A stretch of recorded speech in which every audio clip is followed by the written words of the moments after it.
స్థిరీకరణ 300 కోట్లు మాత్రమే ప్రతిపాదించారు. భవన నిర్మాణ కార్మికుల నిధుల్ని వాళ్ళకి అమలు చేసిన పథకాలన్నింటినీ కూడా గత ప్రభుత్వం దారి మళ్లించింది. ఒక్క పథకం కూడా వాళ్ళకి అమలు చేయలేదు. ఈ ప్రభుత్వం ఏం చేస్తుంది? ఈ ప్రభుత్వం ఏమైనా ఆ దారి మళ్లించిన నిధులు జమ చేసి వాళ్ళకు ఉన్నటువంటి పథకాలను కూడా అమలు చేయడానికి నిర్ణయం తీసుకుంటుందా లేదని చెప్పాలని చెప్పన్నాం. ఇక అమరావతికి సంబంధించి ఈవేళ అసెంబ్లీ ఉంది, కౌన్సిల్ ఉంది, లేకుంటే సెక్రటేరియట్ ఉంది. హెచ్ఓడి డిపార్ట్మెంట్ సంగతి ఏమిటి? ఎన్ని వేల కోట్ల రూపాయలతో హెచ్ఓడి ఆఫీసులకన్నీ కూడా ఈ రాష్ట్ర ప్రభుత్వం చెల్లిస్తూ ఉంది.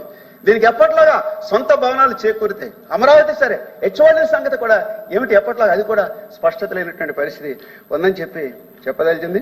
ఆ రకంగా పీడీఎఫ్ పక్షాన నేను చెప్పినటువంటి బడ్జెట్లో ఈ స్పష్టత లేని అంశాల మీద క్లారిఫై చేయాలని చెప్పి, మొత్తం మీద ఈ బడ్జెట్ అంకెలు చాలా ఘనంగా ఉన్నట్టు కనిపించినా, కేటాయింపులు చేశామని చెప్పినా, ఆ కేటాయింపులకి ఏమైనా న్యాయం జరిగితే ఏమైనా ఈ రాష్ట్ర ప్రజల పన్నులు ఆ రకంగా వ్యయం చేసేటువంటి పరిస్థితి ఉంటుందని చెప్పదచ్చు. Thank you. ధన్యవాదాలు.